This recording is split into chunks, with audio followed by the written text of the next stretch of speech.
Here the assumption of conjectural variation is dpi dpj equal to 0, unlike Cournot where we had dqy dqj equal to 0.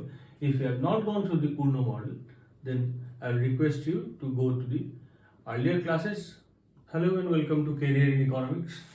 Today we start with Bertrand model of oligopoly, which comes just after Cournot.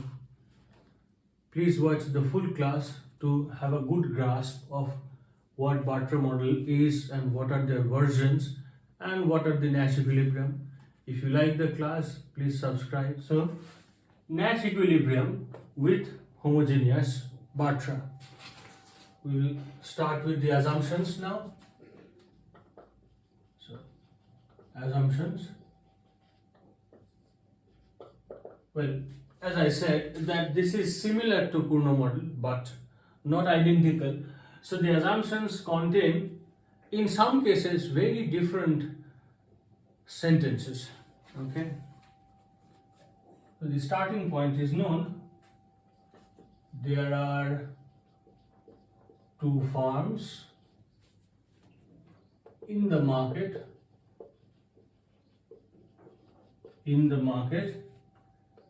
Facing a direct demand curve.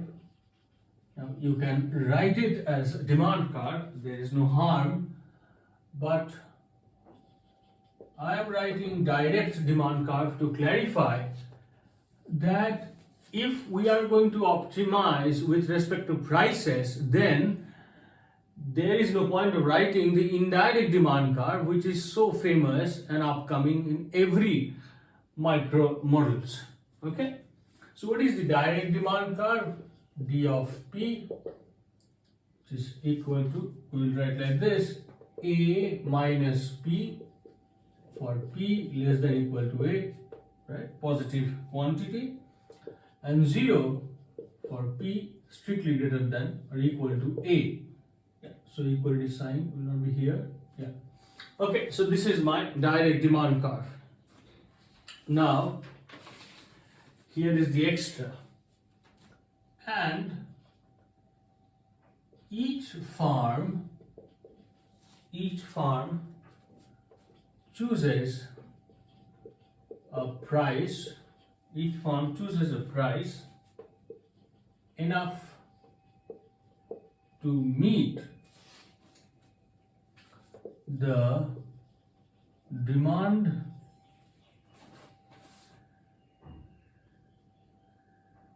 generated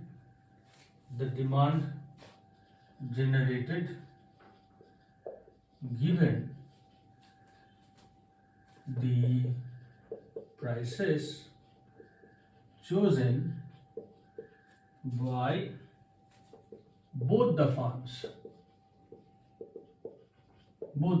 Put it simply, we are talking about no capacity constraint. What you are saying is that I am choosing a price, my rival choosing a price, and given that scenario, a demand is generated following this direct demand curve, and each of us are capable to meet that demand. Okay, it is not the case that after the demand is generated, suddenly I find, or the other firm, my rival finds that we are incapable of serving that demand. Such a case is not occurring. Okay.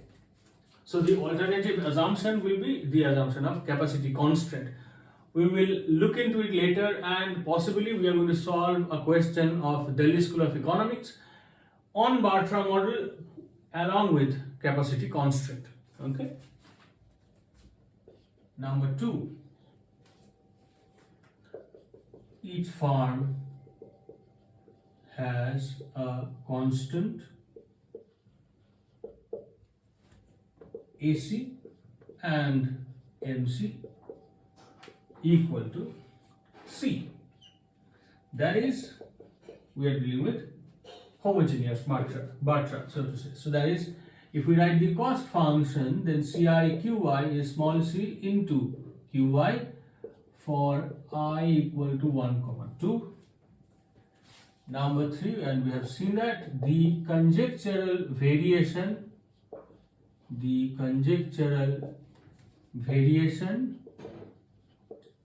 is dpi dpj equal to 0, or if we write it elaborately, dp1 dp2 equal to 0 and dp2 dp1 equal to 0.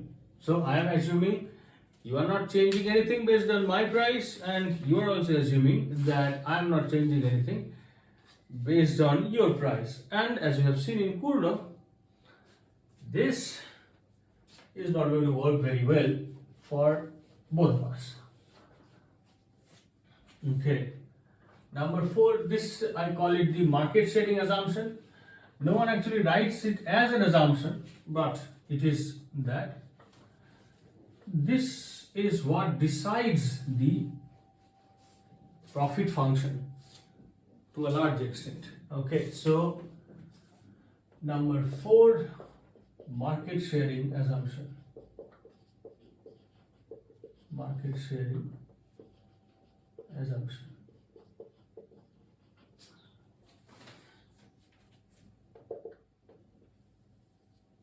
You see, if we are talking about homogeneous goods, that is the same good, we are also looking at same price. So underlying fact is we are talking about a unique market price.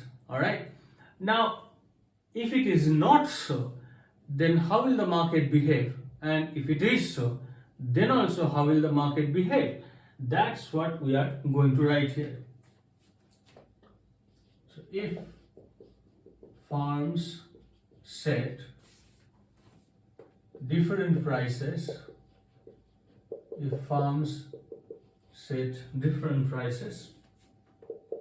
then all consumers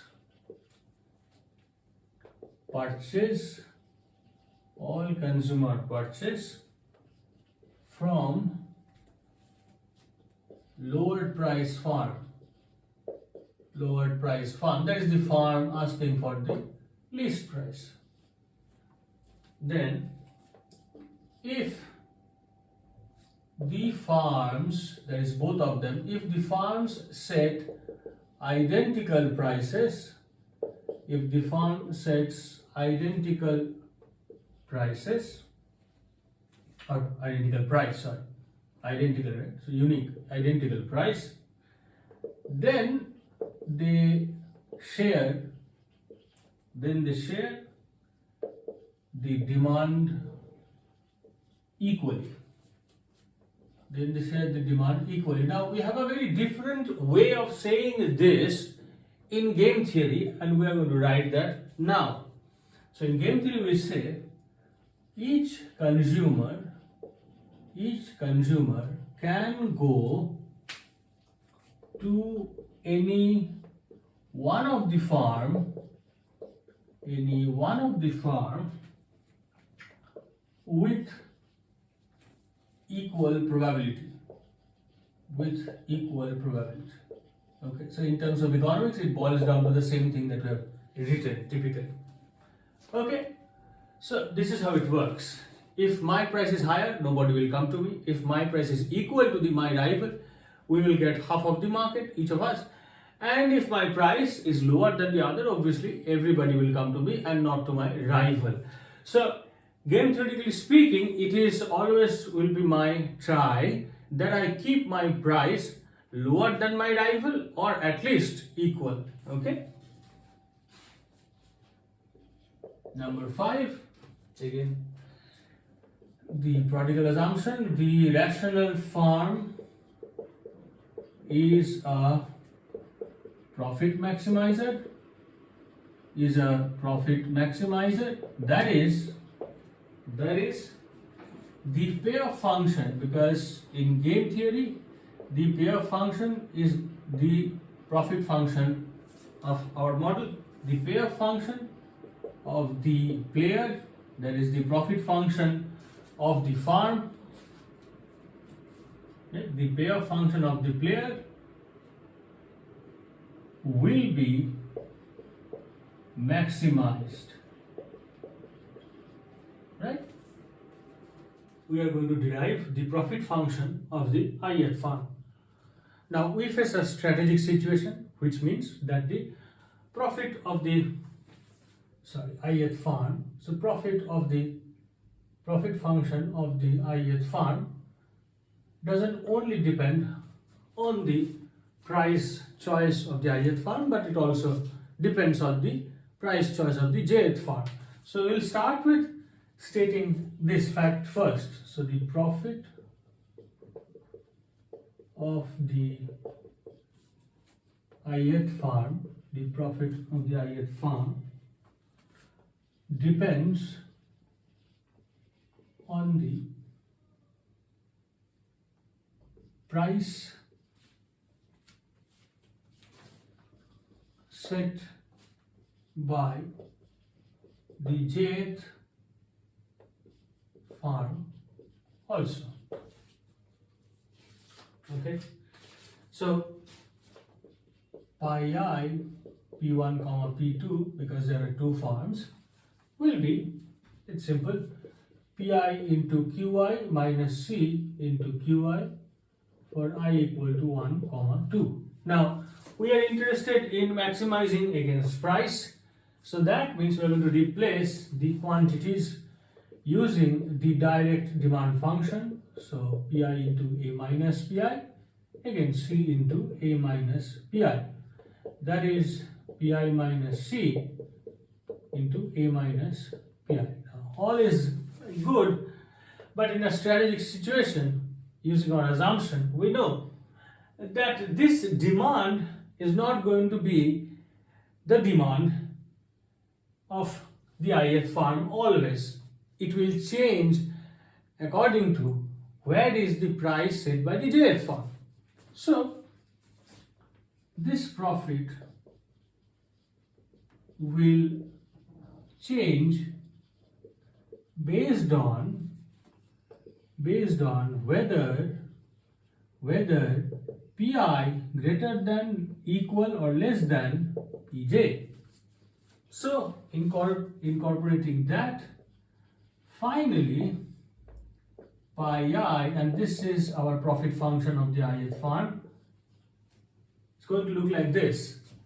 It's Pi minus C into A minus Pi, so the entire market demand when Pi is less than Pj. When these two prices are equal, the demand will be half. So half into A minus Pi into Pi minus C. And when the ith firm is going for the higher price, no demand, so no profit, so 0. Okay. Now, our interest is to draw the profit function. This profit function has a unique maximum, and we are not going to derive that. We are just going to verbally argue what that price will be. So before we proceed, we will answer to the question that if these firms, at least one of them, stayed alone in the market, then what would have been the price? So note that individually, so in a non-strategic sense, individually, the maximum profit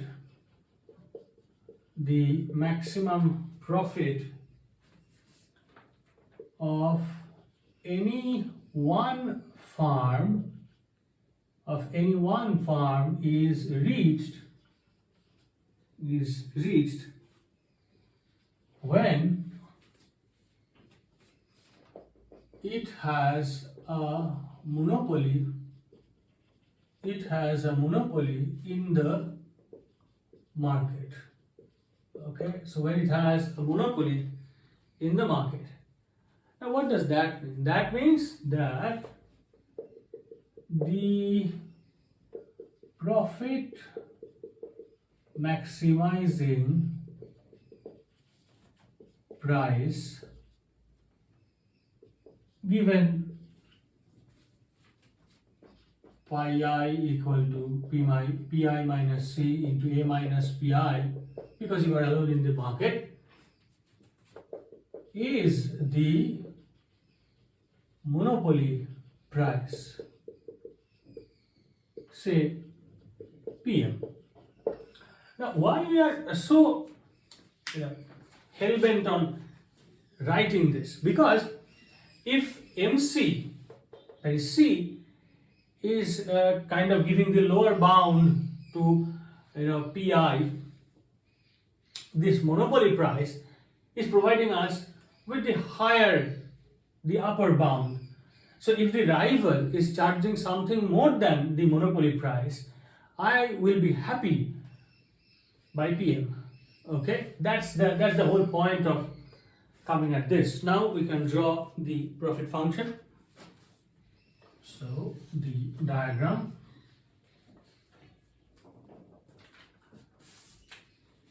Okay.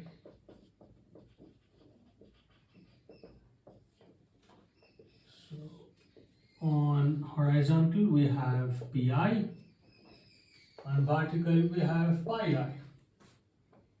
Now here let's say our MCC.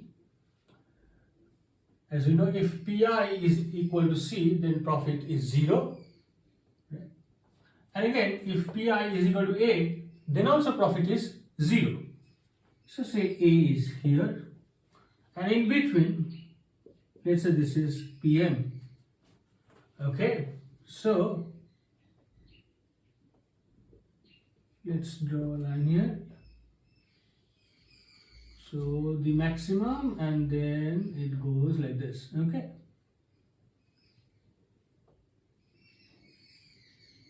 Okay. Now what happens beyond C? It just becomes negative, and eventually, obviously, it touches 0 at some point. Okay. So this is how the profit function looks like. Now we are going to put Pj in here, and we are going to map the best response given the profit function in the next section. Remember that PI technically has three choices, right? It can be higher than this, it can be equal to this, or it can be lower than this. So we will see that in the next section in the best response diagram. So now we come to the most difficult section of homogeneous Bertrand model, that is the best response function and its diagram. Okay. Now the best response obviously will depend on the position of Pj, but it will depend not only on Pj but also on where that Pj is compared to the MC and the monopoly price. So we are going to divide the whole drawing the best response work in 4 different parts. Okay. So let us first mention that Bri, which is a function of Pj, will depend on where Pj is compared to C, that is the MC, and PM, which is the monopoly price. So, case 1. This is where Pj is less than C. By this time, I think you have drawn the profit function on your copy. So whenever we are doing this, refer to where Pj is. We will come back to this in a diagram, in the diagram again. Okay. So given Pj less than C, if Pi is less than or equal to Pj, then this implies that Pi is strictly less than C. Now, this being the MC if pi is less than c, this also implies that negative profit will be earned by farm I. So negative profit for ith farm. All right. Now, again, given this, if pi is greater than pj, then this pi is greater than c, obviously, at some point. But okay, we are not really interested in whether this pi is greater than c or not. If pi is greater than pj, straight away this means no demand for ith farm, and that means zero profit for farm I. Now, comparing these two, obviously 0 is higher than negative, so the best response is any pi strictly greater than pj. Okay, let's say this is 1. Okay.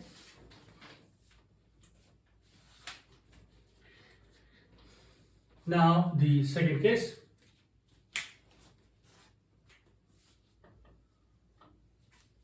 So case 2, pj equal to c. Now here what will happen?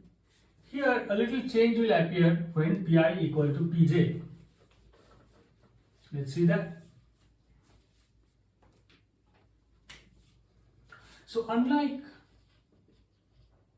case 1, here pi equal to pj will imply pi equal to c. Remember earlier, pi equal to pj meant that pi is strictly less than c, but here pi is equal to c, which means again zero profit for farm I. So what does this mean? This means that I have another best response added to the best responses under case 1. So in case 2, the best response is pi greater than equal to pj. All right, and obviously, like case 1, if pi is less than pj, negative profit. So this is the only one case which changes from one scenario, which changes from case 1 to case 2, and it is added as an equality. And this equality will become really, really important in the equilibrium. Okay. So pi greater than pj and pi equal to pj. Now case 3, and this I think is the most difficult, because arguing the scenario of case 3 is a little bit confusing if you are looking at it for the first time. So what is case 3? It is, technically speaking, it is pj greater than c and pj less than or equal to monopoly price. As we said, that beyond monopoly price, we charge the monopoly price because it's the best. Okay. So that is c less than pj less than equal to pm. Here equality is added because, as we will see, that the best response doesn't change from pj strictly less than pm to pj equal to pm. Okay, so let's closely watch what happens here. So in this case, I'm going to write it down as I'm arguing. So in this case, profit of the ith farm will increase as Pi approaches Pj, because see here, since Pj is less than C, that means if I consider Pi is strictly less than Pj even, I can find some Pi which is equal to C, right? This scenario is possible. Now, since Pj is greater than Pi, and as long as Pi is not equal to Pj, I am getting the whole market. That means it is beneficial for me to increase Pi, okay? Because as I increase Pi and it is not touching Pj, I am getting the whole market, and also since my Pi is higher than C, I am getting profit. That is positive profit. So, profit of the ith firm will increase as Pi approaches Pj, okay? But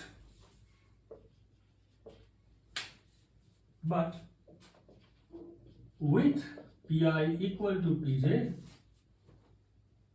suddenly market share will become half.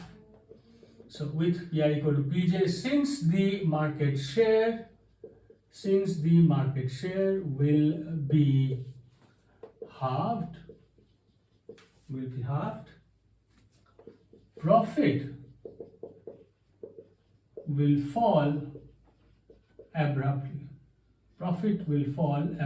So that means if Pj is strictly greater than C, then Pi cannot equal Pj. It will be something below and close to Pj.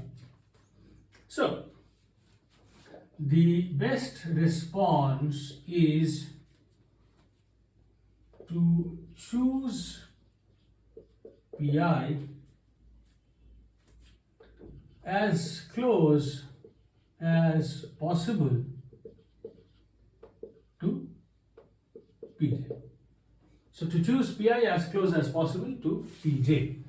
Question is, how close? We do not know that answer specifically, okay? And that creates the whole issue. So if, okay, let us write it here, if continuous pricing is assumed, this implies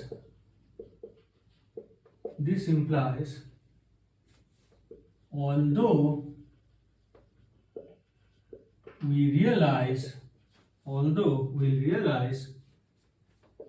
Pi will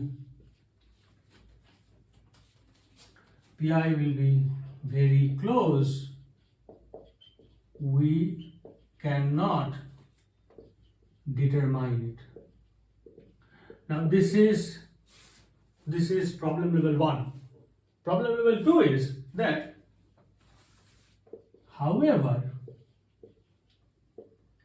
given any Pi dash less than Pj, we can find a better one, Pi dash plus epsilon less than Pj and epsilon positive, to show that Pi dash is not best response. Okay? So what is happening here? Try to understand this. If continuous pricing is there, we are saying that we know that we must go as close as possible, but we also know that not only can we determine it, also if someone provides me some Pi, I can negate it, and this is possible for any Pi that is provided by somebody else, which tells me that in this case there is no Nash equilibrium. Okay, so this is the case where there is no Nash equilibrium. And why no? Because we can characterize the best response, that it will be as close as possible. But then when we proceed, all we can do is negate any price pi provided, okay, and we end up with no Nash equilibrium, okay. All right, now we go to the fourth case, which is the easiest. So this is the no Nash case, okay. Now the fourth one, as I said, if you feel any problem to understand this one, let me know in the comment box. I will explain it to you.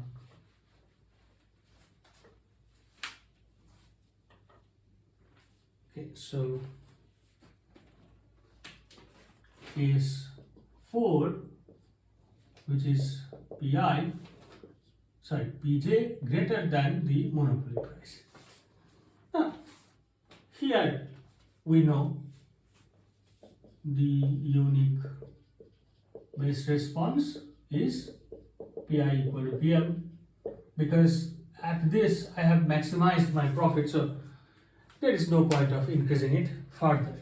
Okay. Remember that we have worked it out for the ith firm, considering Pj at different levels. Similarly, it can be drawn for the jth firm with the same argument, where the conditions will be based on ith firm. So we will summarize and write the best response function now. So in summary, this is going to be my best response function. In summary, BRI, which is a function of obviously the jth firm's price, and this will be, so if Pj less than C, the set of price Pi such that Pi is greater than Pj. So this is a set. Remember, this is true because the firm is preferring zero profit against negative profit. Same goes for if Pj equal to C.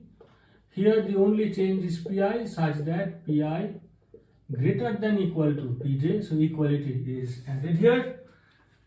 Then the most interesting case, C less than Pj less than equal to Pm. Here this is the symbol of null set, as there is no Nash equilibrium. And the last one, where P is greater than Pm, where obviously the best response is Pm. So this is the best response function of the homogeneous Bertrand, and obviously you will have a hard way to find this in any of your UG textbook, because the treatment that we have taken, this is the only treatment that you have to give to homogeneous Bertrand to come at the Nash equilibrium. Now we will move on to the diagram. So I hope you have written this. We are going to draw the best response diagram now. I'll try to draw it side by side so that we can have a comparison. Okay. All right. So first we are going to write the best response for 1. We are going to maintain one notational thing. Okay, so best response, right? So P1 here, P2 here. Let's say this is the 45-degree line. Okay, and remember this will become really handy. So this is 45-degree line. That is where P1 equals P2. Okay, let's put C here. So C will be here. Let's say our monopoly price is here. So here will be monopoly price. Now, as we have seen that if, okay, so, okay, let me write it here. So if P2 is strictly less than C, so if we are working here, then BR1 P2 is the set of P1 such that P1 is less than P2. So we are sort of writing it specifically, sorry, P1 greater than P2. Now, on which line P1 is equal to P2? On this line, 45 degree line. So we are working below it. Okay. All right. So here P2 less than C. Let us extend this C line also. So we are talking about this region. So this is the region where P1 is greater than P2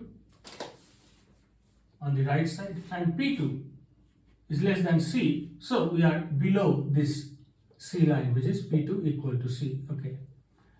Now, if P2 equal to C, then we know that along with this set we will add, so we'll sort of add P1 equal to P2. So if P2 equal to C and P1 equal to P2 is added, then it will be this point and this line. Okay. Now just remember, in the first case I will put an empty circle here, okay, an empty circle in the origin. Why? Because origin is excluded. Why origin is excluded? Because at origin P1 and P2 are same, both of them are 0, and that is not a best response when P2 is less than C. Okay, so origin is excluded, this shaded part and this line, but here this C comma C is one of the best response. Now if C less than P2 less than equal to PM, that is starting from this point we are looking at this portion, then no Nash. So there is no Nash here. Also this point where P1 is equal to PM, this point I am putting again an empty circle because this point is also not a best response, right? So okay, so this point is also excluded. All right, no Nash. Beyond that, we know what is the best response. So if P2 is greater than PM, then we know that best response P2 is basically monopoly price. So it will be like this line, okay, where P1 is equal to PM. So let's just have a quick revisit. So if P2 is less than C, we have best response P1 higher than P2. So this shaded portion, when P2 equal to C is added, we get P1 equal to P2 as the best response along with this region. So this line is added. Also this point, which is C comma C. Beyond that, there is no Nash till P2 reaches PM. Beyond PM, PM becomes the best response. So this here there is an empty circle to denote that, and beyond that PM. Okay, so this is the best response. Now this is the best response for farm 1. If we understand this, then drawing the other farm's best response is nothing. Okay, so we would write that, draw that here. All right.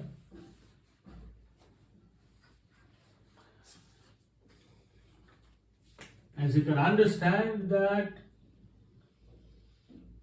this diagram will be symmetrically opposite. So P1 here, P2 here. This is best response for 2. Origin again is excluded. Let's say C here, and monopoly price is here. So you will need the 45 degree line. We are going to need the 45-degree line to draw it properly. So on here P1 equal to P2. So if this is C, then C here. If this is monopoly price, okay, this is too far. Let's take a closer point. Okay. So say this is the monopoly price. So then here is PM. So if P1 is less than C now, so if P1 is less than C, then we will draw this line. Then we have this shaded region as the best response. So then shaded region. Remember, origin is excluded. So origin excluded. If P1 is equal to C, then I add this point, which is C comma C, and also this line to the best response. So then add P1 equal to P2. Remember, in P1 equal to C, we add this, okay? Okay. And then beyond that, there is a component, or there is a part like this where there is no Nash. So again, I will draw an empty circle here. And if P1 is greater than PM, then best response of the second form is PM. So here my P2 equal to PM, and this line is my P1 equal to C. So these are the two best response diagram side by side. As you can see, our job is now to apply the definition of Nash equilibrium, which is to superimpose these two diagrams and see what is the Nash equilibrium, which we will do in the next segment. Okay, now we'll find the Nash equilibrium. So given the definition of Nash equilibrium, which we discussed once when we were deriving the Nash of Cournot. Okay, so you can go back to that and check that. So given the definition of Nash equilibrium, if we superimpose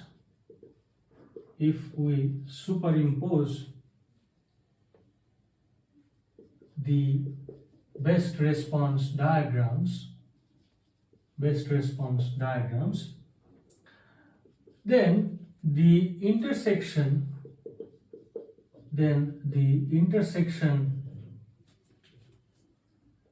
points, if any, because there can be cases where you may not have any intersection point, we can have Bertrand with no Nash at all. Okay, so then the intersection points, if any, will give us the Nash equilibrium. So our job is pretty simple. I have kept the best response one diagram untouched.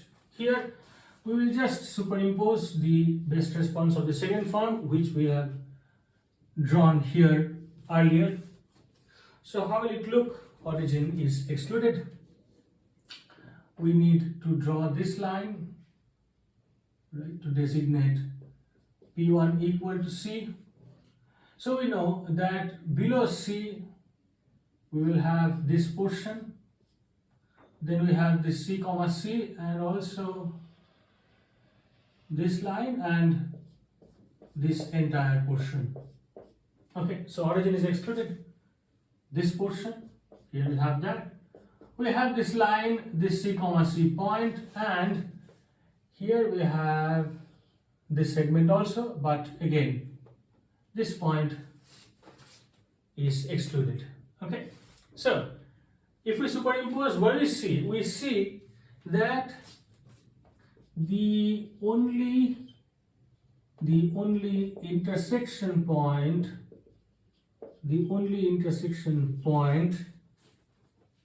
is C, comma C. So this is the only intersection point that we have here. Remember, origin is excluded. This point, there is an empty circle I have drawn, so this is also excluded. And rest of it is known to you.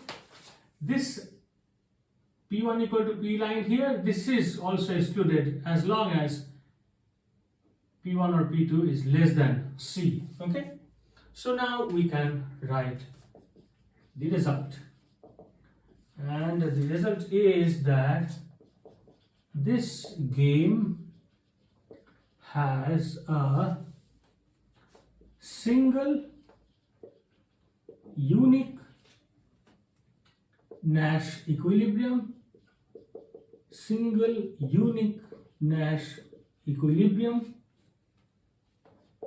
P1 star comma P2 star equal to C comma C. That is, each firm charges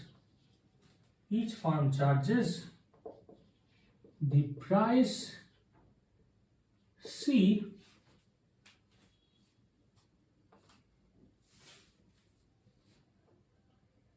which is